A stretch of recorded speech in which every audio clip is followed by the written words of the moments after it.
Good morning students, welcome to Bharat humanities classes. किसी ने खूब कहा है, पीछे जाकर नई शुरुआत नहीं हो सकती। पीछे जाकर नई शुरुआत नहीं हो सकती, पर नई शुरुआत से अंत बेहतर हो सकता है। अर्थात जो समय हमारा जा चुका है, हम उस समय का दोबारा से उपयोग नहीं कर सकते हैं। अर्थात हमें पश्चाताप नहीं करना चाहिए, और जो समय हमारे पास है वर्तमान में हमें उसका सदुपयोग करके अपने मुकाम को हासिल करना चाहिए। Dear students, in previous video lecture we discussed about European Union, which is the part of your chapter New Centers of Power, and today we discuss one of the most important organization of the world, that is ASEAN। आज हम जिस organisation के बारे में पढ़ेंगे उसका नाम क्या है? आसियान है, association of south East Asian Nations. Association of south East Asian Nations. दक्षिणी पूर्वी एशिया का वह हिस्सा जो लगातार कॉलोनलाइजेशन के कारण इकोनॉमिक बैकवर्ड बना रहा, जहां पॉलिटिकल इंस्टेबिलिटी बनी रही, जहां लगातार कॉन्फ्लिक्ट्स होते रहे, जहां पॉवर्टी बहुत ज़्यादा थी। ये सब हुआ सेकेंड वर्ल्ड वॉर से पहले और सेकेंड वर्ल्ड वॉर के दौरान। During the Cold War also no one give attention to the South East Asian nations. So let us start. ASEAN, जिसकी स्थापना हुई थी 1967 में बैंकॉक डिक्लेरेशन से। कौन से डिक्लेरेशन से? Bangkok declaration. ये आपको क्या रखना है, ध्यान रखना है। मैं थोड़ा बेसिक इसका करा रहा हूं, लास्ट में मैं फिर इसको एक बार ब्रीफ कराऊंगा, ठीक है। बैंकॉक डिक्लेरेशन से आसियान की क्या हुई थी? स्थापना हुई थी। आसियान के फाउंडर मेंबर, ध्यान से सुन लीजिए, आसियान के फाउंडर मेंबर कितने थे? 5। कितने फाउंडर मेंबर थे? ये आपको क्या रखना है? 5 थे। और इन पांचों को याद करने की एक छोटी सी ट्रिक है कि आप याद कर लीजिए IMPS और T, ठीक है। जो फाउंडर मेंबर है जिन्होंने बैंकॉक डिक्लेरेशन के ऊपर सिग्नेचर किए थे, वो 5 मेंबर। पहले से बनेगा इंडोनेशिया। क्या बनेगा? इंडोनेशिया। दूसरे से आपका क्या बन जाएगा? M से मलेशिया। क्या बन जाएगा? मलेशिया। P से आपका बन जाएगा फिलीपींस। S से आपका बन जाएगा सिंगापुर। और T से आपका क्या बन जाएगा? थाईलैंड। क्या बन जाएगा? थाईलैंड। तो ये 5 फाउंडर मेंबर थे। और वर्तमान में अगर आपसे पूछ लिया जाए कि आपके कितने मेंबर हैं आसियान के अंदर, तो 5 + 5 आपके क्या है? 10 है, जिनके बारे में हम बाद में क्या करने वाले हैं? डिस्कस करने वाले हैं। सो let us start with ASEAN. ASEAN stands for association of south East Asian Nations. The countries of south eastern region of Asia suffered the economic and political consequences of repeated colonization। देखिए, south east Asia का यह क्षेत्र लगातार क्या रहा? European power और Japan के under में रहा, जिसके कारण से यहाँ बहुत से चैलेंजेस आए। यहाँ का इकोनॉमिक एक्सप्लॉयटेशन हुआ, पॉलिटिकल इंस्टेबिलिटी यहाँ पर क्या हुई? क्रिएट हुई। तो यहाँ पर हम सबसे पहले लिखेंगे प्रॉब्लम्स। क्या लिखेंगे? Problems before South East Asian nations because of repeated colonialisation. लगातार कॉलोनलाइजेशन के कारण इनके सामने कौन कौन सी समस्याएं पैदा हुई? तो सबसे पहली समस्या थी इकोनॉमिक बैकवर्डनेस। Economic backwardness. दूसरी थी प्रॉब्लम ऑफ नेशन बिल्डिंग। क्या थी? नेशन बिल्डिंग से संबंधित समस्याएं कि राष्ट्र का निर्माण कैसे हो। तीसरी थी पॉलिटिकल इंस्टेबिलिटी, राजनीतिक अस्थिरता, पॉलिटिकल इंस्टेबिलिटी। ठीक है। उसके अलावा पॉवर्टी, क्या था? पॉवर्टी। ये सारे के सारे चैलेंजेस थे किनके सामने? साउथ ईस्ट एशियन नेशंस के सामने। किस कारण से? Because of repeated colonisation by European powers and Japan ये आपको क्या रखना है? ध्यान रखना है, ठीक है। Efforts of Asian and Third World unity such as Bandung conference. देखिए, जब कोल्ड वॉर चल रहा था यूएस और यूएसएसआर के बीच में, तब थर्ड वर्ल्ड कंट्रीज के लिए एक कॉन्फ्रेंस हुआ था जिसका नाम था बांडुंग कॉन्फ्रेंस, जो किसके लिए जाना जाता है? Formation of non align movement के लिए जाना जाता है, जहां पर एफ्रो एशियाई यूनिटी के लिए काफ़ी ज़्यादा एफर्ट किए गए। लेकिन ना तो बांडुंग कॉन्फ्रेंस में ना नॉन अलाइन मूवमेंट के अंदर साउथ ईस्ट एशियन नेशंस की तरफ किसी ने क्या किया? ध्यान दिया। यही कारण था कि साउथ ईस्ट एशिया के इन देशों ने अपना एक ऑर्गेनाइजेशन बनाया जिसको आज हम किस नाम से जानते हैं? आसियान के नाम से जानते हैं। 1967 के अंदर बैंकॉक डिक्लेरेशन से 5 जो इसके फाउंडर मेंबर थे वो आसियान को क्या करते हैं? एस्टेब्लिश करते हैं। अब आसियान बन गया, 5 फाउंडर मेंबर थे। 1967 के अंदर आसियान की क्या होगी? स्थापना हो गई। अब आसियान के ऑब्जेक्टिव्स के बारे में मैं आपको बताऊंगा, आसियान के ऑब्जेक्टिव्स के बारे में, ठीक है। आसियान का सबसे बड़ा ऑब्जेक्टिव था, वो था regional piece, maintain regional piece, क्षेत्रीय शांति को स्थापित करना, इकोनॉमिक प्रोग्रेस, उस क्षेत्र की आर्थिक क्या करना? उन्नति करना, सोशल प्रोग्रेस, सामाजिक उन्नति करना, social progress and cultural development.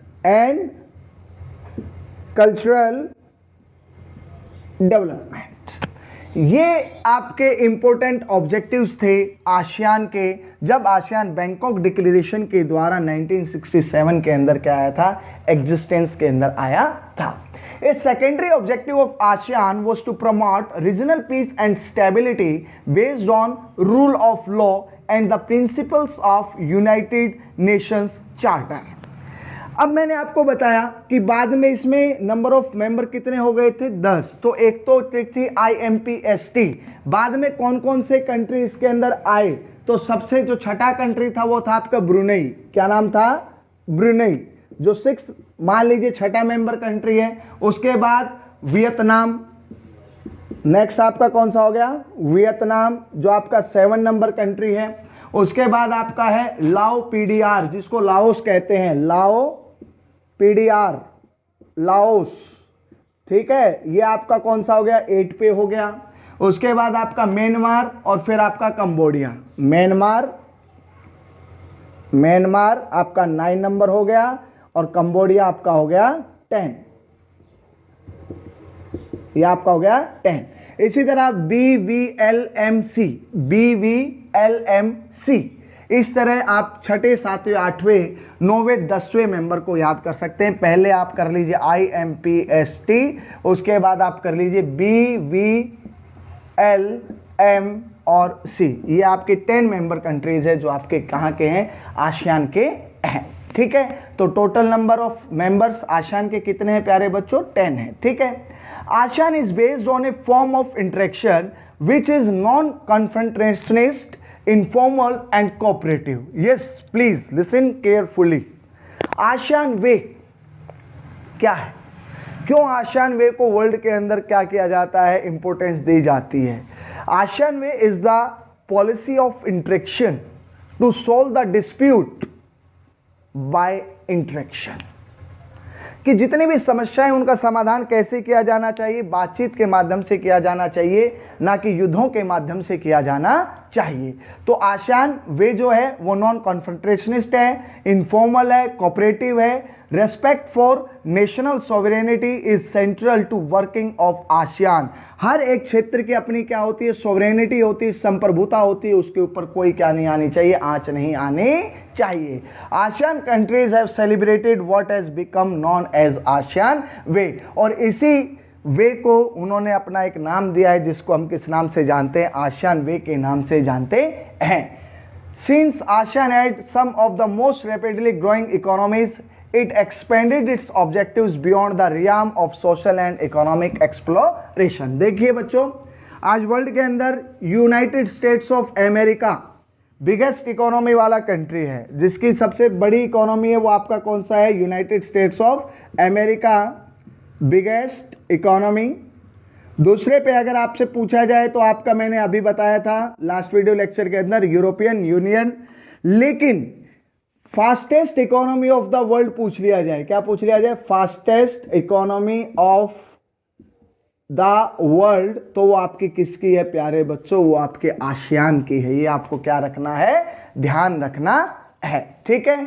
तो ये आपको क्या रखना है, ध्यान रखना है कि यूएस और ईयू की इकोनॉमी का साइज बहुत बड़ा है, लेकिन अगर फास्टेस्ट अगर ग्रोथ किसी इकोनॉमी के अंदर है तो वो आपकी किसके अंदर है, आसियान के अंदर है।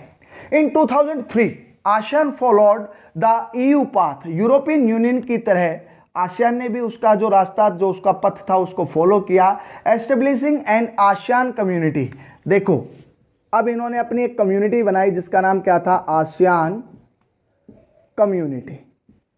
और आसियान कम्युनिटी 2003, जिसके कितने पिलर थे, 3 पिलर थे। कितने पिलर थे, 3। तीनों के बारे में अच्छे से आप क्या करें, ध्यान करें।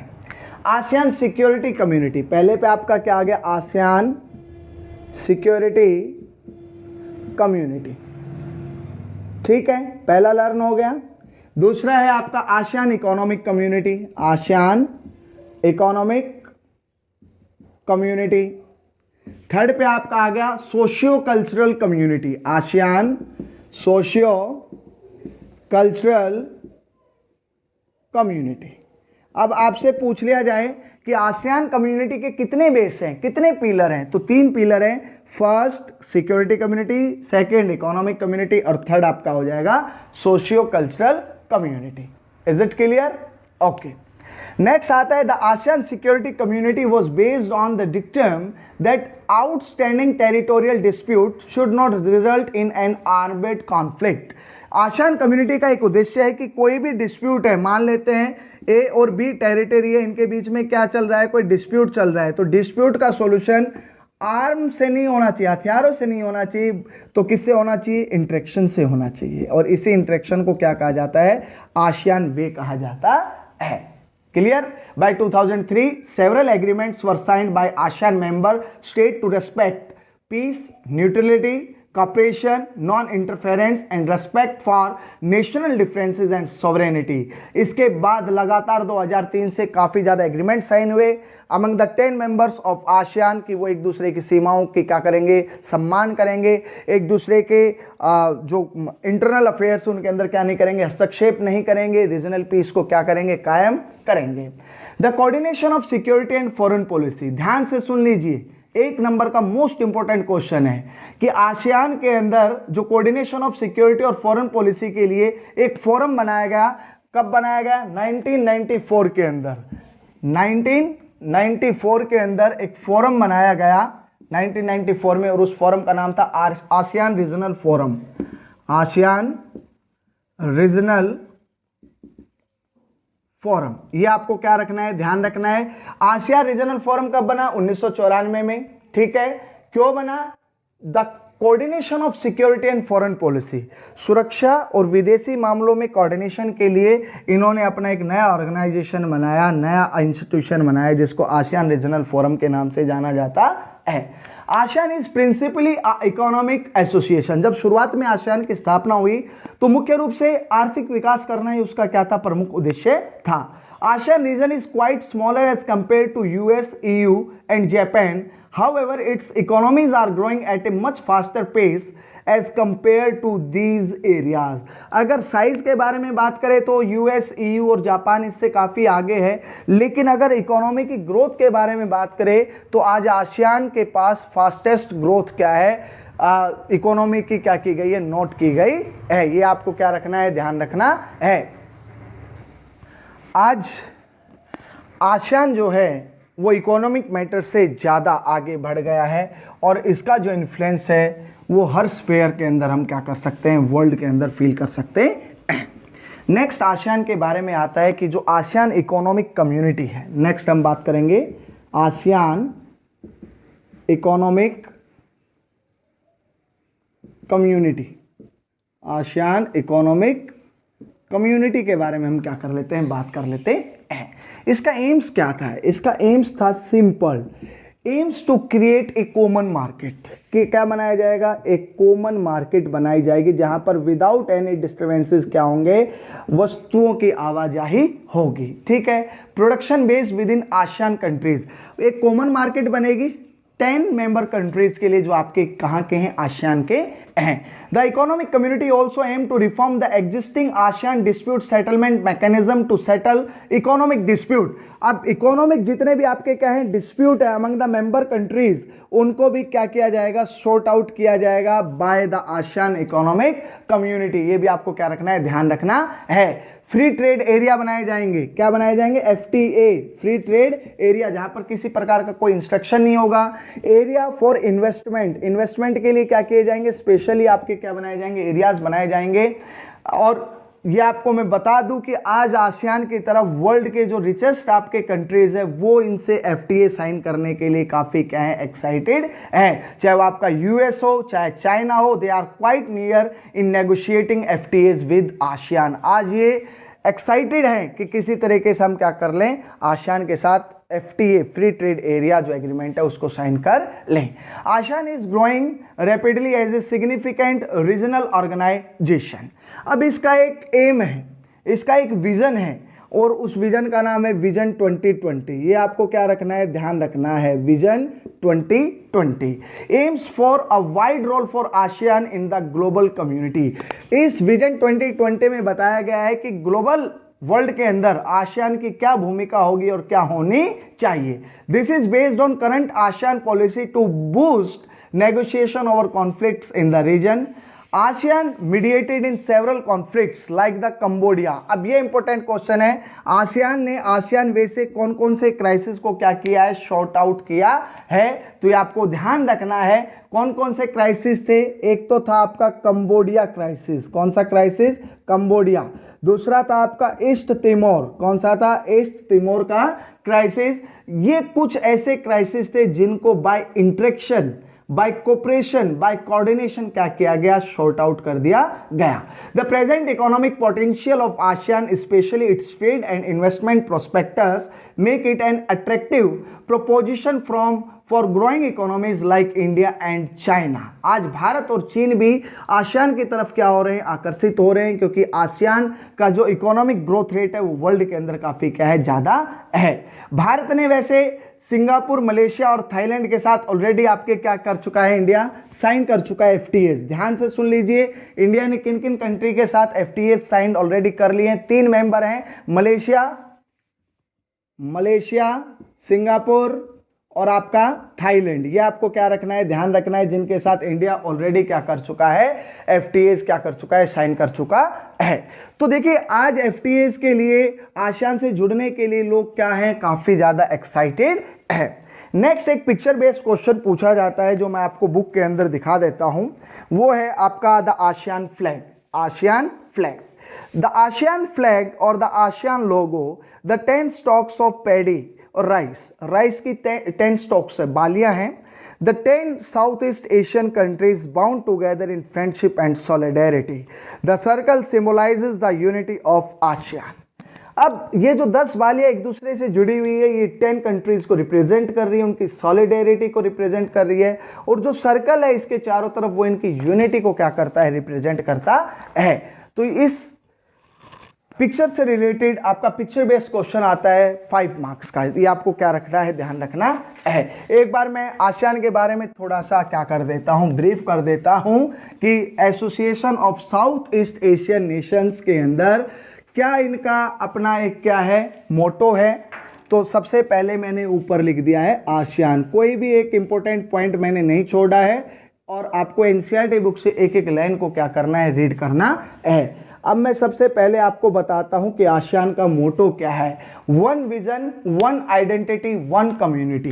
1 विजन 1 आइडेंटिटी 1 कम्युनिटी 1 कम्युनिटी।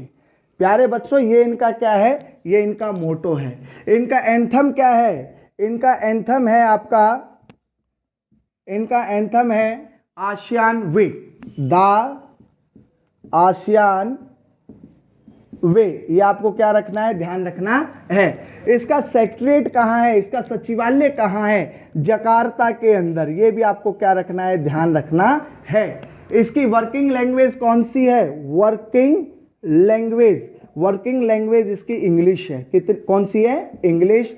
इसके अलावा इसकी ऑफिशियल लैंग्वेज कितनी है, तो ऑफिशियल लैंग्वेज जितने मेंबर कंट्रीज हैं, ऑफिशियल लैंग्वेज आपकी कितनी है प्यारे बच्चों, 10 है। कौन कौन सी है, Brunei, Cambodia, Indonesia, Laos, Malaysia, Myanmar, Philippines, Singapore, Thailand, Vietnam की जो आपकी लैंग्वेजेज है उन सभी को ऑफिशियल लैंग्वेजेस के अंदर क्या किया गया है, शामिल किया गया है। बैंकॉक डिक्लेरेशन कब हुआ था, तो ये आपको ध्यान रखना है 8 अगस्त 1967 को बैंकॉक डिक्लेरेशन हुआ। इसके जो सेक्रेटरी जनरल हैं वो है लिम जॉक होई।